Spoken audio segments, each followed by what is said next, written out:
আসসালামু আলাইকুম ওয়া রহমাতুল্লাহ। গর্ভাবস্থার ১৫তম সপ্তাহে আপনি যখন আল্ট্রাসনোগ্রাফি করাতে যান, তখন পর্দার দিকে তাকিয়ে আপনার মন এক অন্যরকম আনন্দে ভরে ওঠে।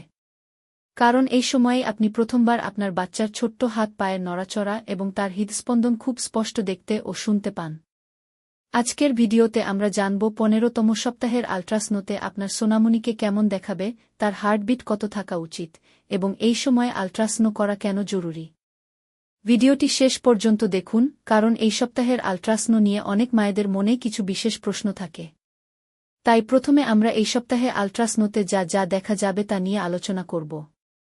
১৫তম সপ্তাহে আল্ট্রাসনোগ্রাফি করলে আপনি আপনার বাচ্চার কিছু গুরুত্বপূর্ণ পরিবর্তন দেখতে পাবেন। ১ নাম্বার হচ্ছে বাচ্চার আকৃতি। শিশুটি এখন একটি বড় আপেলের সমান। পর্দার ভেতর আপনি তাকে পা ছুঁড়তে বা হাত নাড়াতে দেখতে পাবেন। ২ নাম্বার হচ্ছে হার্টবিট। এই সময়ে বাচ্চার হৃদস্পন্দন খুব শক্তিশালী থাকে। সাধারণত ১৫তম সপ্তাহে হার্টবিট প্রতি মিনিটে ১৪০ থেকে ১৬০ বার পর্যন্ত হতে পারে। ৩ নাম্বার হচ্ছে শরীরের গঠন। আপনি বাচ্চার মেরুদণ্ড, হাত পায়ের হাড় এবং এমনকি সে যদি তার বুড়ো আঙুল চষে, তাও দেখতে পারেন। ৪ নাম্বার হচ্ছে অ্যামনিওটিক ফ্লুইড। ডাক্তার পরীক্ষা করে দেখবেন বাচ্চার চারপাশের পানির পরিমাণ ঠিক আছে কিনা। এবার আমরা আলোচনা করব এই সময়ের আল্ট্রাসনো কেন জরুরি। অনেকেই মনে করেন শুধু বাচ্চার লিঙ্গ দেখার জন্যই আল্ট্রাসনো করা হয়, কিন্তু এর চেয়েও বড় কিছু কারণ রয়েছে। ১ নাম্বার হচ্ছে সঠিক বয়স নির্ধারণ। বাচ্চার আকার মেপে আপনার প্রসবের সঠিক তারিখ নিশ্চিত করা হয়। ২ নাম্বার হচ্ছে অঙ্গ প্রত্যঙ্গ পরীক্ষা। বাচ্চার শরীরের কোনো বিশেষ ত্রুটি আছে কি না তা প্রাথমিক পর্যায়ে বোঝার চেষ্টা করা হয়। ৩ নাম্বার হচ্ছে জরায়ু ও প্লাসেন্টা।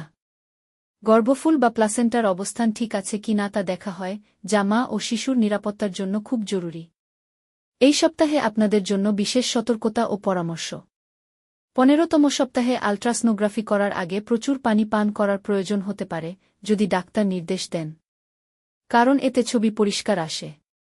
আর মনে রাখবেন, আল্ট্রাসনো বাচ্চার লিঙ্গ জানার জন্য নয়, বরং তার সুস্থতা নিশ্চিত করার জন্য করুন। সম্মানিত ভিউয়ার্স, আপনি কি ১৫তম সপ্তাহের আল্ট্রাসনো করিয়েছেন? আপনার বাচ্চার হার্টবিট কত ছিল তা আমাদের কমেন্টে জানাতে পারেন। ভিডিওটি ভালো লাগলে লাইক দিন। পরবর্তী ভিডিওতে আমরা আলোচনা করব ১৫তম সপ্তাহে প্রয়োজনীয় সাপ্লিমেন্ট ও ভিটামিন নিয়ে। আমাদের সাথেই থাকুন। আল্লাহ হাফেজ।